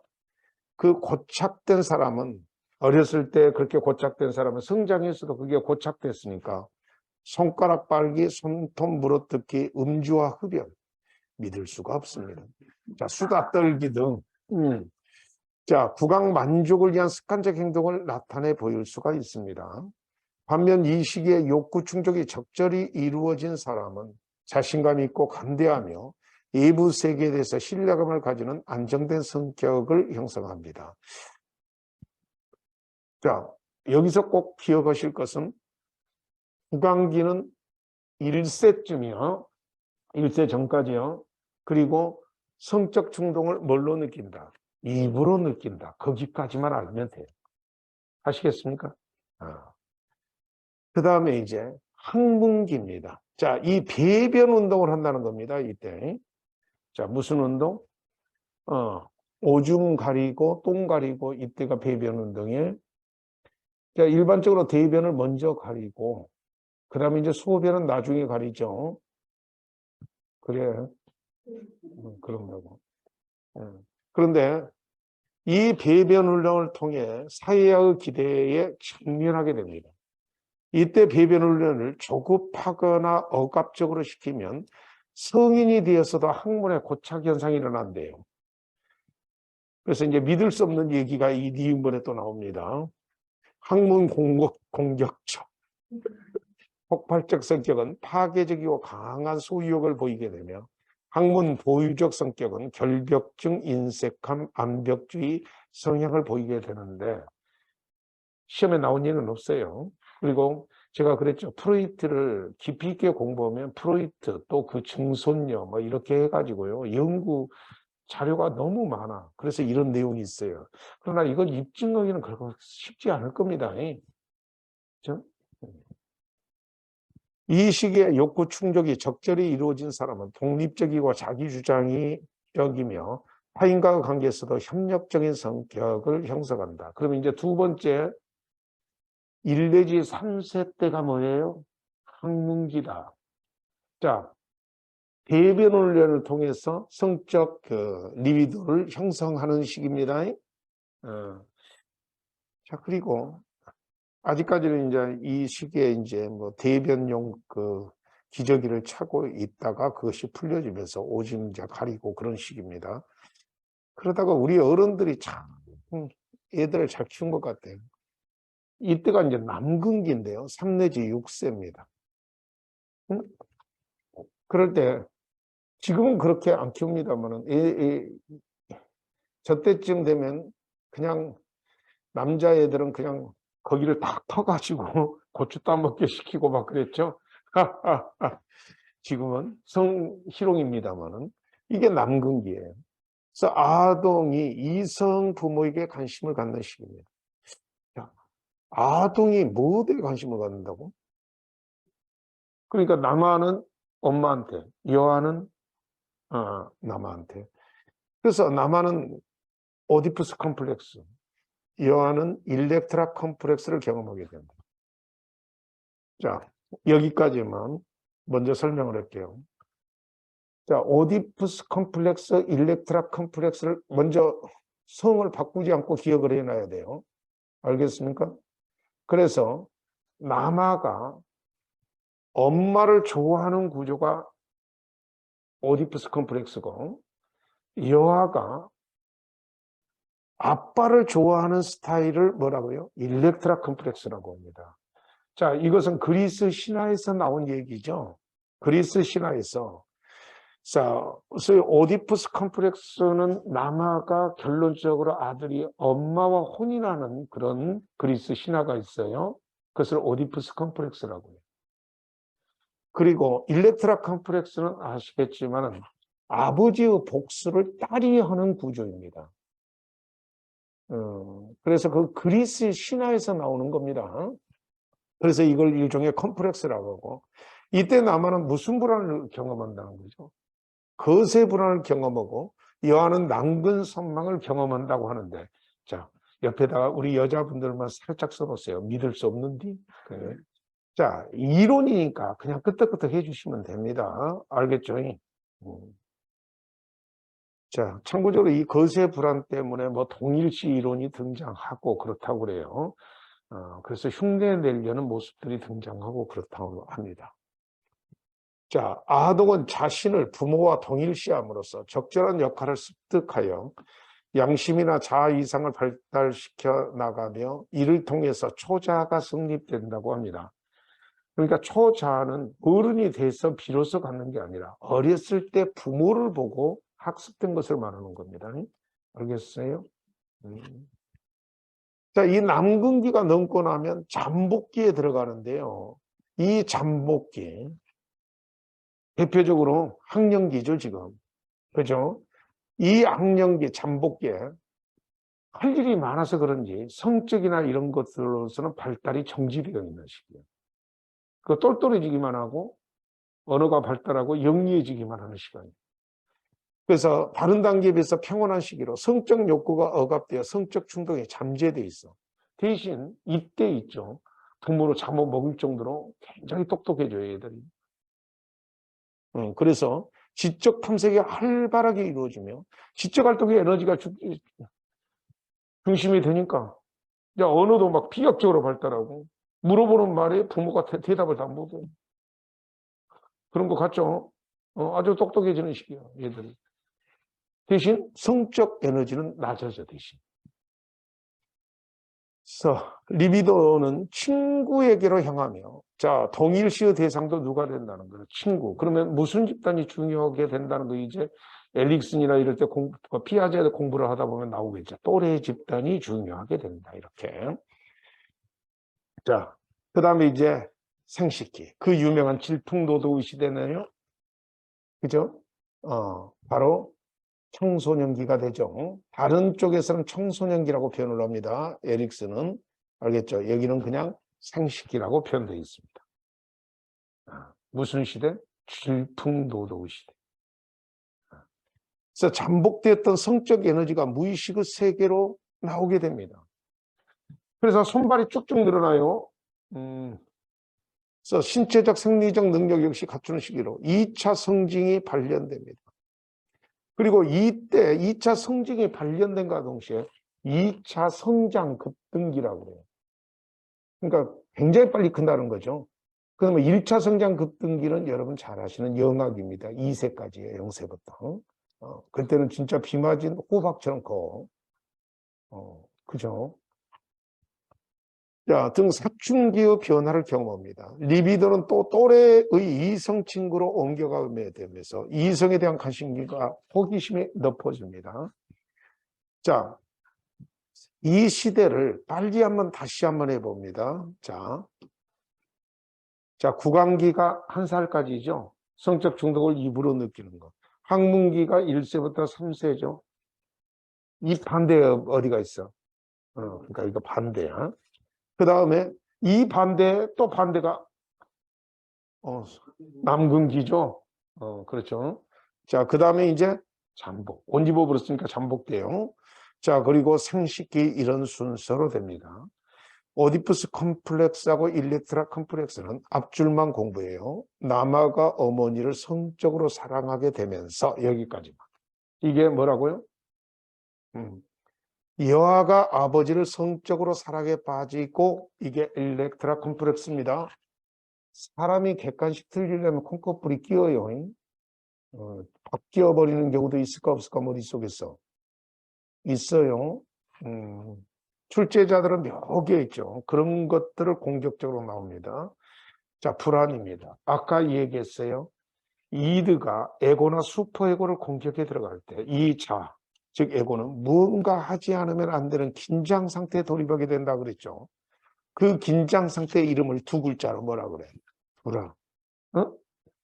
이정만 뭐라 그랬어? 불안. 그렇죠. 불안. 불안. 자, 각 개인이 피해야만 하는 절박한 위험. 자, 위험의 원천을 알려주는 자아의 기능으로서 이급한 상황에 적합한 방법으로 반응하는 것이라고 그랬죠. 자, 무언가 하지 않으면 안 되는 이 자아의 긴장 상태가 제가 불안이라고 그랬어요. 이 불안이 세 개의 불안이 여기 있죠. 현실적 불안, 자아가 지각한 현실 세계 또는 외부 세계의 위협의 상태는 두려움이라고 그랬습니다. 그래서 벼락치면 왜 불안하냐? 바로 현실적 불안 때문에 그래요. 그죠? 새파란 물을 보면 불안해요, 안 불안? 그죠? 안 빠져도 불안해요. 우리는 물고기가 아니니까. 자, 신경질적 불안.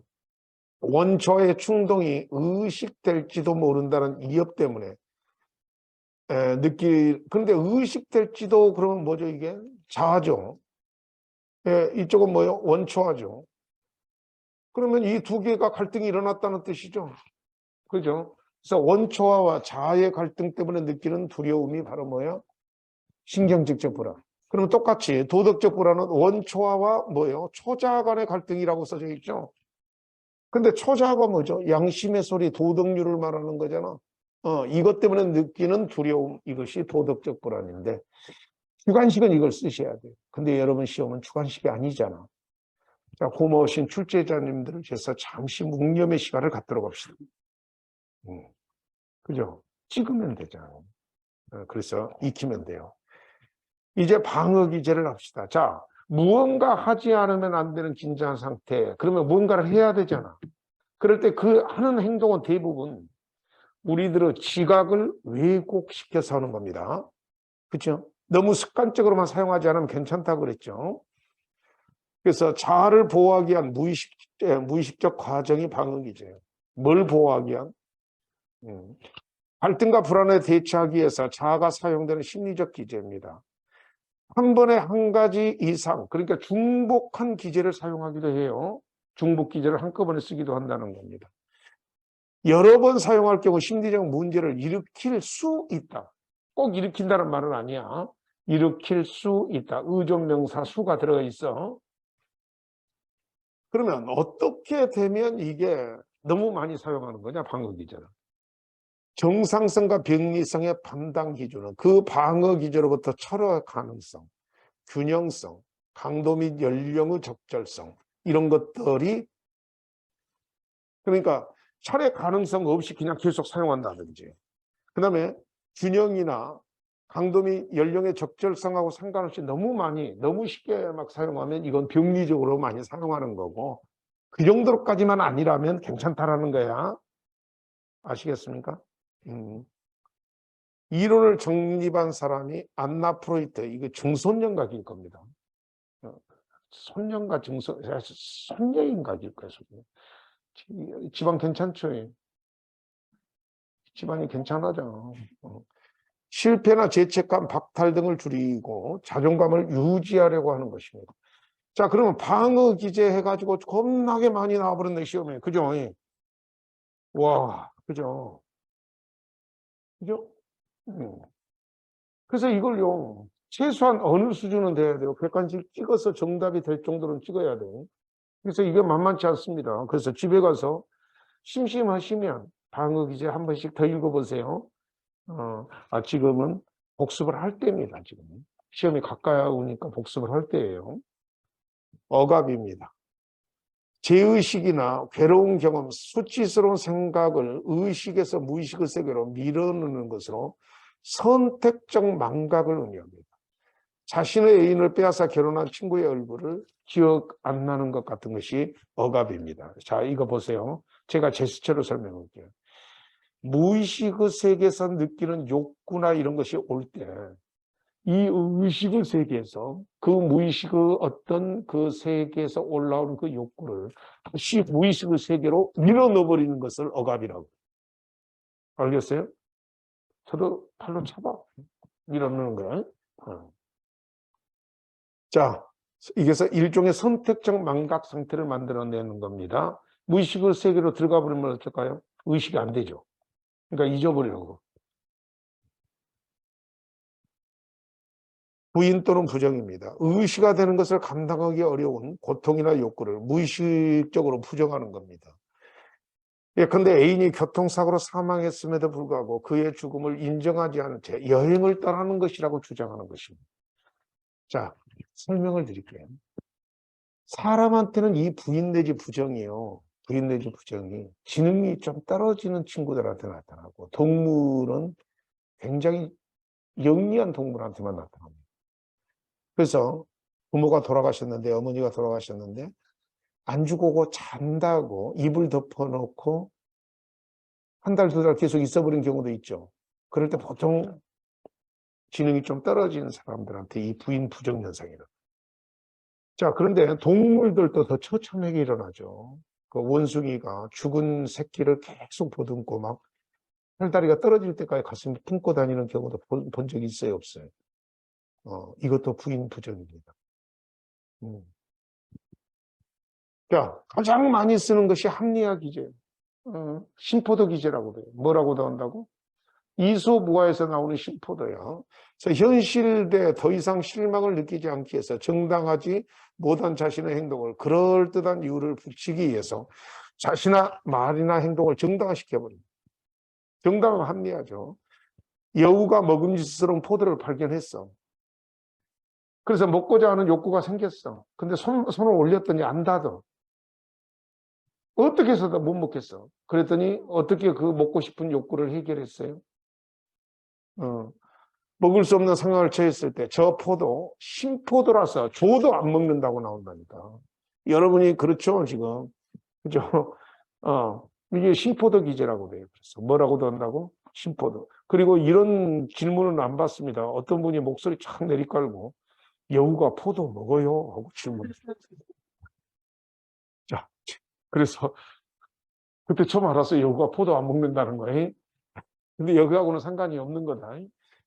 자, 자신이 가지고 있는 무의식의 소망이나 충동을 본래의 의도와 달리 반대되는 방향. 자, 반대되는 방향으로 바꾸는 겁니다. 남편이 바람피워 데려온 아이를 싫어함에도 그 부인이 오히려 가잉보로 키우는 경우. 집안이 괜찮겠네요.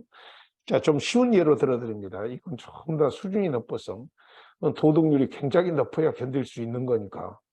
말만 해도 우라통 터지네요. 그죠? 그래서 좀 쉬운 예로 미운 놈 떡 하나 더 주는 뭐라고요? 미운 놈? 그것이 반동 형성이에요.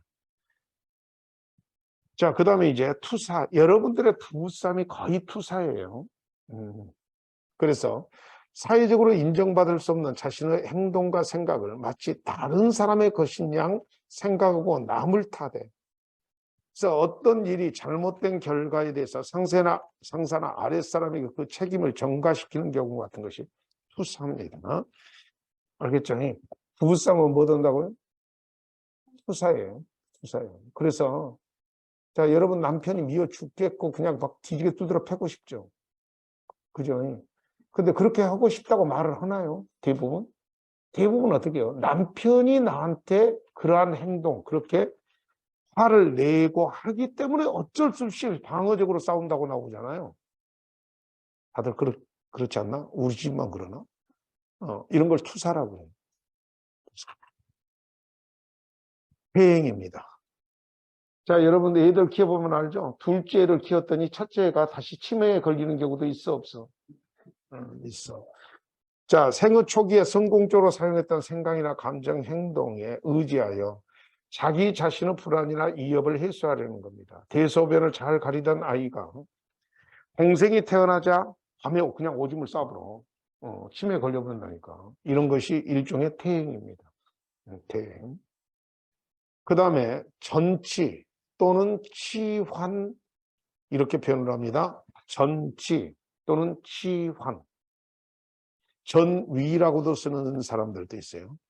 자, 자신이 어떤 대상에 느끼는 감정을 보다 위협적으로 다른 대상, 덜 위협적인 다른 대상에 표출하는 건데요.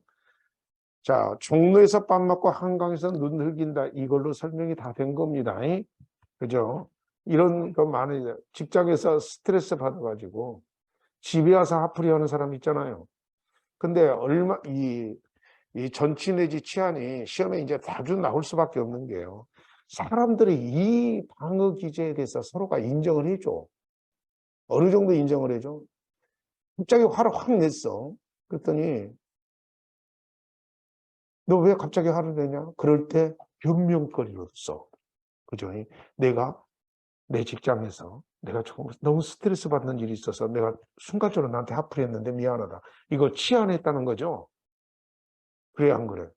그만큼 우리한테 습관적으로 쓰고 있는 방어 기제예요, 이게. 근데 이거 예를 들을 때요. 이렇게 예를 들어야 돼. 말을 들려면 종로에서 뺨 맞고 한강에서 눈 흘긴다 이렇게 표현을 하셔야 돼. 그래서 어떤 책에 보니까 종로에서 뺨 맞고 서대문에서 화풀이 한다 그렇게 썼는데 꼭 저렇게 예를 들으셔야 돼요. 왜? 역사하고 맞아야 되니까 그래요. 옛날에 종로에는 유구전 상인들이 있었고 재상들과 결합되어 있기 때문에 그 권한이 굉장히 셌어요. 그래서 일반 고객들이 가서 물건 흥정하다는 뺨 맞아요.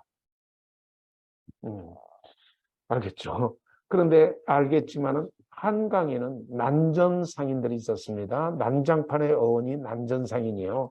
거기는 일반적인 유기전 상인이 아니니까 거기에서 이제 폼 잡고 눈 흘긴다 이런 뜻이에요. 자, 그 다음에 이제 격리 또는 분리라는 것이 있습니다. 과거의 고통스러운 기억에서 동반된 부정적인 감정을 의식으로부터 격리시켜 무의식 속에 억압하는 것입니다.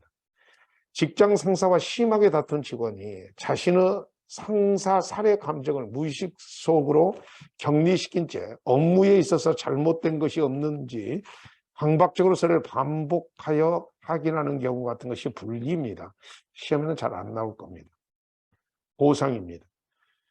자, 시험에 나오려면 뭐죠? 어떤 개념적으로 정확히 찍을 수 있는 어떤 경계선이 좀 명확해야 돼요.